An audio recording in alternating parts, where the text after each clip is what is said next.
তখন আমি দেখলাম যে আমার মামলা তো আসলে কি হবে না হবে আল্লাহ পাক জানে। তখন আমি কি করলাম, আমি যদি 1 কোটি টাকা দেন তাহলে আমি মামলা ডিল দেবো, নালি না। আমার বাচ্চাকে যারা হত্যা করছে আমি তাদের ফাঁসিতে, আমি বিচার চাই, আমি মা, আমি বিচার চাই এই কারণে যাতে আর কোনো মার কোল খালি না হয়। বাবা ও মায়ের এই পাল্টাপাল্টি অবস্থান তাদের ছেলে হত্যাকে কেন্দ্র করে।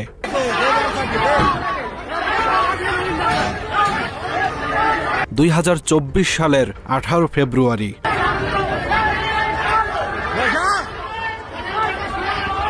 এভাবেই একটি কক্ষে আটকে মুসলিম শ্রমিকদের উপর নির্মম অত্যাচার চালায় উগ্র হিন্দুত্ববাদীরা। গত বছর ফরিদপুর জেলার মধুখালী উপজেলার ডোমাইন ইউনিয়নে ঘটে এই নারকীয় ঘটনা। উগ্র হিন্দুরা নির্মমভাবে পিটিয়ে সেদিন হত্যা করে আপন 2 ভাই মোহাম্মদ আশরাফুল এবং আরশাদুলকে।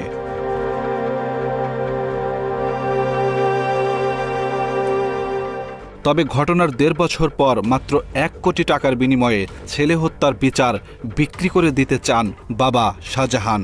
কিছু লোক, ওই আসামি পক্ষের লোক আমার কাছে আইছে, কথা বলছে যে আপনারা এটা মীমাংসার দিকে আসেন। আমি কইছি মীমাংসা আসতে পারি, আমার চাহিদা যদি মিটাতে পারেন আমি আসতে পারি, নালি না। তাই এরমের কথাবার্তা হয়েছে। আমি বলছি আমি 1 কোটি টাকা হলে পারে, আমি 2.5 কোটি টাকা, প্রথমে 2.5 কোটি টাকা বলছিলাম, পরে কইছি যে 1 কোটি টাকা। আমি মামলার গুছানোর পরবর্তীতে দেখলাম যে 41টা আমার জামিন হয়ে গেছে, অলরেডি 41টা জামিন হয়ে রয়েছে। তখন আমি দেখলাম যে আমার মামলা তো আসলে কি হবে না হবে আল্লাহ পাক জানে। তখন আমি কি করলাম, আমি যদি 1 কোটি টাকা দেন তাহলে আমি মামলা ডিল দেবো, নালি না।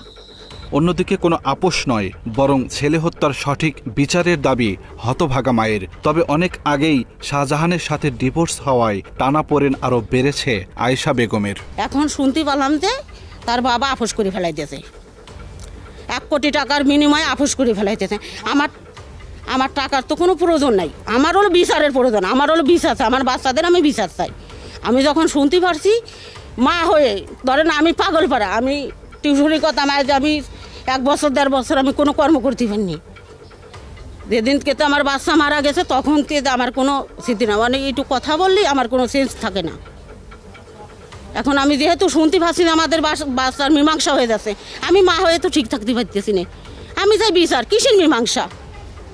আজ মীমাংসা করবি টাকার বিনিময়ে, কাল তো আরও বাচ্চা এরকম আরও মার কোল খালি হবে, তখন কি এই টাকা দিয়ে মীমাংসা করে ফেলবে নাকি? তাহলে এ ঘটনায় হত্যা মামলার 1 নম্বর আসামি আসাদুজ্জামান তপনের পক্ষ থেকে স্থানীয় বিএনপির কয়েকজন শাহজাহানকে মীমাংসার প্রস্তাব দেয়। তপন ডোমাইন ইউনিয়নের সাবেক চেয়ারম্যান ও স্থানীয় আওয়ামী লীগ নেতা। সতেজ চেয়ারম্যান আমাকে ফোন দিয়ে বলল যে আপনি মামলা বলে করলেন, আপোষ করলেন। আমি না, আমি মামলা আপোষ করবো কেন? কয় না, আমরা শুনলাম আপনার কথা। কয় কি আমরা যখন আপনারে আপোষ করবার কলাম আপনারা তখন আপোষ করলেন না, আপনি এখন আপোষে আবার গেলেন। না, আমি আপোষে যাইনি, এখনো আমি আপোষে যাইনি। এরকম ধরনের কিছু কথা হইল। তারপরে বলল যা দেখা যাক, আমরা ওই বিষয়টা নিয়ে দেখতেছি, এই কথা। স্থানীয় বিএনপি নেতা শাহাবুদ্দিন আহমেদ সতেজ জানান, শাহজাহান লোভে পড়ে মামলার মীমাংসা চাইছেন। কিন্তু মামলায় বাদী যেসব বাবা হলো জোর করে, এখন বাবার সাথে বাবা তো লোভী, তারা প্রতিবেশী যারা আছে একজনকে সাথে করে নিয়ে এখন বাদীর সাথে নাকি আপোষ মীমাংসা করবার জন্য, আগামী পক্ষের সাথে আপোষ মীমাংসা করবার জন্য একটা চেষ্টা চলছে। এই বিষয়টা এরকম হওয়ার কথা না।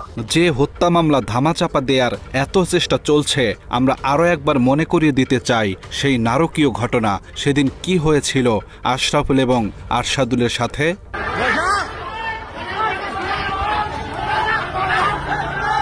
ঘটনার দিন পঞ্চপল্লী বেসরকারি প্রাথমিক বিদ্যালয়ে নির্মাণ শ্রমিকের কাজ করছিলেন আশরাফুল এবং আরশাদুল সহ কয়েকজন।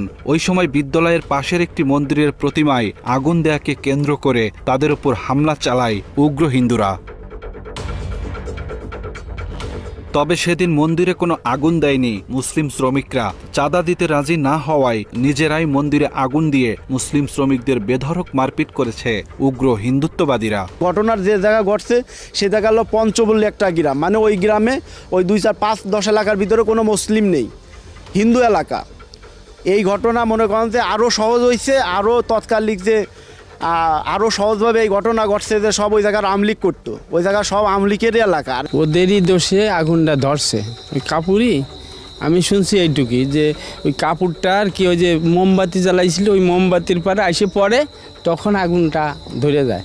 ধরে গেলে ওগের পার চাপ আসে, ওই যে আগের একটু গ্যাঞ্জাম আছে। সে আর কি ওইখানে চাঁদা দাবি করছিল, তাই এরা আর কি দিতে রাজি হয়েছিল না। এদের কন্ট্রাক্টর সাব কন্ট্রাক্টর যে ছিল তার কাছে আর কি চাঁদা দাবি করছিল, সে দিতে রাজি হয়েছিল না। এখানে তাদের একটা মনে একটা ক্ষোভ ছিল। তারা তো ওখানে কাজ করতে গেছে, এরা 2 ভাই, তার হচ্ছে পাশে ছিল সব, তারা দিতে চায় নাই। কিন্তু তারা সেক্ষেত্রে কিছু তারা দিতে চায় নাই। সেক্ষেত্রে হচ্ছে তাদের দাবি যে কিভাবে তাদেরকে ক্ষতি করা হয়, ক্ষতি করা যায়। সেই ক্ষেত্রে কিন্তু একটা ঘটনা ঘটে গেছে, সেক্ষেত্রে মন্দিরে ওই সমালোচনায় তাদের 2 ভাইকে, মানে 2 ভাই সহ আরও অনেকেই তাদেরকে করে মারা হয়েছে, হত্যা করা হয়েছে। অভিযোগ আছে ওই এলাকার হিন্দুদের সাথে চাঁদাবাজির ঘটনায় জড়িত ছিলেন আওয়ামী লীগ নেতা তপন। একইভাবে ঘটনার নেতৃত্ব দিয়েছেন ওই ইউনিয়নের সাবেক মেম্বার অজিত কুমার বিশ্বাস। তখন ওইখানকার তপন চেয়ারম্যান নামে লোকটা আর হচ্ছে হলো হিন্দু একটা মেম্বার, এরা নাকি এদের কাছে এই কন্ট্রাক্টরের কাছে চাঁদা চায়। তখন এই চাঁদা দেওয়ার অস্বীকার করার কারণে ওই 2টা ছেলের উপরে অমানসিক মানে নির্যাতন করে। নির্যাতনের পূর্বে ওদেরকে একটা দোষারোপ করে, সেটা হচ্ছে হলো ওইখানে যে একটা পূজা মণ্ডপ ছিল, এই পূজা মণ্ডপে আগুন দেওয়ার ইস্যু নিয়ে স্কুলের কাজের নির্মাণ কাজ চলছিল। তো ওই জায়গায় কন্ট্রাক্টরের কাছে ওরা চাঁদার জন্য কথা বলে, তপন এবং ওই একজন মেম্বার 2 জনে। কিন্তু ওরা তো লিভার, ওদের তো কোনো ইস্যু ছিল না। কিন্তু ওরা চাঁদার কথা বলে ওদের সাথে একটা বিতর্ক জড়িয়ে ওদের সাথে নির্মমভাবে হত্যা করে। তপন চেয়ারম্যানের সবচাইতে মানে বেশি খারাপ। সেদিনের ঘটনার এক প্রত্যক্ষদর্শী আমাদের কাছে তুলে ধরেন নির্যাতনের ভয়াবহতা। আমার বানছিল, পরে আমি দাঁড়িয়ে ছুটে গেছিলাম, আমি তো কেবল আসলাম, আমি তো নসিমানের ড্রাইভার। এর ভিতরে আরেকজন ভালো মানুষ ছিল, হলো নসিমানাল্লাহ কেবল আসলো রে সাদেক। পরে আমার সাইডে দিল, পরে সাইডে দিয়েও আমার হাত ধরে রাখছিল, আমার আর সর্বনার দিয়ে নিয়ে আনতে। পরে মেলা লোকজন দিয়ে আসে, সেই মারে দিয়ে আসে, সেই এক থাবর মারে, শহর মারে। ভিতরে নিয়ে গেল, রুমের ভিতরে লোক ঢুকলো 50 জন। মোট কথা বান্ধা অবস্থায় যে ফিলি মারতেছে, সেই ফিলি মারতেছে, পিটাইতেছে। পরে কইলো যে মন্দিরে আগুন দিছি, মায়ের গায়ে আগুন দিছিস কে? ও কইলো স্যার আমরা আগুন দেই নেই। 3 বার শুনছে, 3 বারই কইছে না আমরা আগুন দেই নেই। তখন কইছে সত্যি কথা কেমবা কইবেন না দাদা। তখন ওনার স্টিলের এসএস পাইপ ছিল ওনার পিঠি কোমরে গুজা, উনি সেই স্টিলের এসএস পাইপ দিল, সাপ বাইরেন শুরু করে দিয়েছে। যখন উনি ক্লান্ত হয়ে গেছে তখন ছাইড়ে দিয়েছে, জনগণ ধরছে। জনগণ যে ফিলিপ আছে সেই ফিলিপ বানাইছে। তারপরে চেয়ারম্যান ওই মারির বাপ সব দিয়ে চেয়ারম্যান রুমের ভিতরতে বাইরে চলে আসছে। চেয়ারম্যান তখনও ওইখানে বারণ করলো না যে কুকারে মারিস নে। চেয়ারম্যান তো মারে ক্লান্ত হয়ে গেছে, ক্লান্ত হয়ে হলো রুমের ভিতরতে বাইরে গেছে। তারপরেও কইলো না যে তোরা ওখানে গায়ে হাত দিস নে। ফ্যাসিস্ট হাসিনার শাসনামলে এই নির্মম হত্যাকাণ্ডের প্রতিবাদ করায় অন্ধকার নেমে আসে স্থানীয়দের জীবনে। মিথ্যা মামলায় ফাঁসিয়ে কারাগারে পাঠানো হয়েছে অনেককে, এদের মধ্যে বেশিরভাগই বিএনপি জামায়াতের স্থানীয় নেতাকর্মী। আমি 28 দিন জেলে ছিলাম। আমি এর কিছু জানি না। আসলে ওই জিনিসটাকে সম্পূর্ণ রাজনীতিকরণ করা হয়েছিল। আমাদের পরের দিন 24 তারিখে পুলিশ প্রশাসন আমাদেরকে গ্রেপ্তার করে। আমরা 4 জন, জামাতের মোট 4 জন আমরা গ্রেপ্তার হই। তো এর গ্রেপ্তার করে আমরা 1 মাস 16 দিন আমরা এই কারাগারে ছিলাম। আমরা প্রতিবাদ চাওয়ার জন্য, আমরা ন্যায্য বিচার চাওয়ার জন্য আমরা যে মানববন্ধন করেছিলাম, এতে আমাদের কয়েকজনের উপরে পরবর্তী দিন যেদিনকে মানববন্ধন করলাম তার পরের দিনকে ডিবিতে আমাদেরকে তুলে নিয়ে যায়, আমাদেরকে প্রায় 24 ঘন্টা গুম করে রাখছিল, তারপরে কোর্টে উপস্থিত করেছিল। আমরা দীর্ঘদিন যাবৎ কারাবরণ করেছি, এখনও কোর্টে হাজিরা দিতেছি। ঘটনার পর থেকে আমরা যারা মামলার সাথে ইনভলভ ছিলাম আমরা এলাকায় থাকতে পারি নাই। আমার ব্যবসা বাণিজ্য বন্ধ ছিল প্রায় 1.5-2 মাস পলাতক থাকা অবস্থায়। পরে হাইকোর্ট থেকে আমরা জামিন নিয়ে আসি। জামিন নিয়ে আসার পরে আমরা আবার এই মামলার হাজিরা দিতে গেলে আমাদেরকে গ্রেপ্তার করে আমরা জেল খাটি। কারণ আমরা 15 দিনে একটা না মাঠে শুয়ে রয়েছি, কারণ উল্টো সালিশ আরও আমাকে রাইছে। আমরা বিএমপির করি একটু, আমরা মেম্বার, আমাদের মেম্বার পর্যন্ত ইমামুল মেম্বার সে পর্যন্ত পলাতক। ওই সময় স্থানীয় মসজিদের ইমাম জুবায়ের আহমেদ বায়োজিৎকেও ফাঁসানো হয়েছে মিথ্যা মামলায়, যে মামলার ঘানি এখনও বয়ে বেড়াচ্ছেন তিনি। আমরা যারা প্রতিবাদে অংশগ্রহণ করেছিলাম, আমি সহ প্রায় 22 জনের নামে এবং অজ্ঞাত 100 জনের নামে মামলা হয়। এ মামলায় বিভিন্ন মুসলিম তরুণ যুবককে স্থানীয় প্রশাসন তুলে নিয়ে যান বিভিন্নভাবে, এবং এখন পর্যন্ত পরিস্থিতি হলো আমাদের যে মিথ্যা মামলাটা স্বৈরাচারের পতন ঘটার পরেও প্রশাসন আমাদের মামলাটাকে তুলে নাই।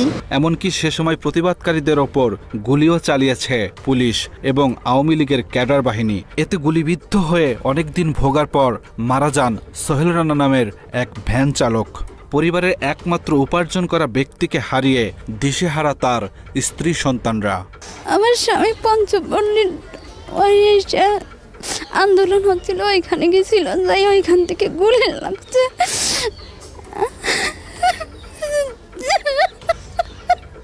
পঞ্চপল্লী যাই 2 মুসলিম ভাইদের মেরে ফেলছিল, সেই আন্দোলনে গেছিল। সেইখান থেকেই পাশেই গোপঘাট যে ওইখান থেকেই পুলিশের গুলি লাগছিল। তারপরে 3 মাস যাবৎ অসুস্থ ছিল, তারপরে মারা গেছে। আন্দোলনে গেছে এগার সাথে যাই, যখন ওই আন্দোলন শেষ হয়ে গেছে ফের তার চলে গেছে, তখন একটা গাড়ি আসে আর গুলি করছে। গুলি করে এখানে লাগার সাথে আমার মানে চিকেটে পেয়ে গেছে।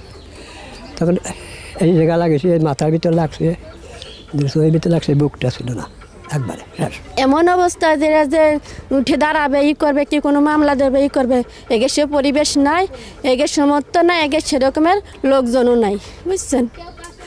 কেউ এমন আছে কেউ পাশে এসে দাঁড়াবে সেরকমের লোকজনও নাই। আশরাফুল এবং আরশাদুল হত্যার বাদী হয়ে মধুখালী থানায় মামলা করেছেন তাদের বাবা শাহজাহান। এতে আসামি করা হয়েছে 84 জনকে।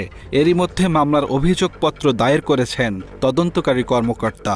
এই মামলা 1 বছর আগে, অনুমান কথা আর কি, হয়তো 1 মাস কম বেশি হতে পারে, আগের তদন্ত থাকা অবস্থায় উনি নিজেই তদন্ত করে চার্জশিট দিয়েছে, মামলা কোর্টে বিচারাধীন আছে। এই অবস্থায় মামলার মীমাংসা নিয়ে গভীর চাঞ্চল্যের সৃষ্টি হয়েছে ফরিদপুরে।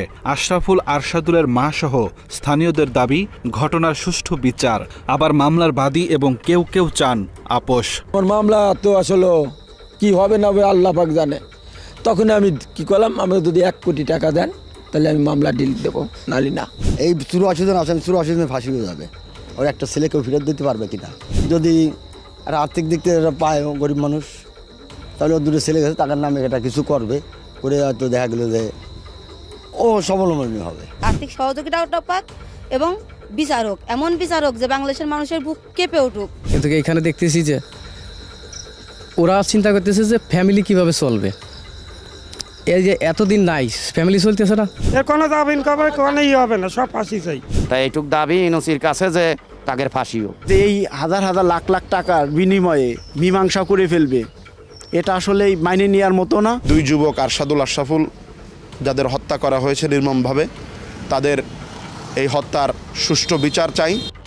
নারকীয় অত্যাচারে এই ভবনেই হত্যা করা হয়েছে মুসলিম 2 ভাই আশরাফুল এবং আরশাদুলকে, অথচ এখনও ধরাছোঁয়ার বাইরে হত্যাকারীরা। উল্টো অন্ধকার নেমে এসেছে প্রতিবাদকারীদের জীবনে। হাসিনার পতন হলেও থেমে নেই ষড়যন্ত্র। আর কোনো ধামাচাপা নয়, হত্যাকারীদের দ্রুত শাস্তির দাবি এলাকাবাসীর। আব্দুল্লাহ শেখ, বাংলা এডিশন, ফরিদপুর।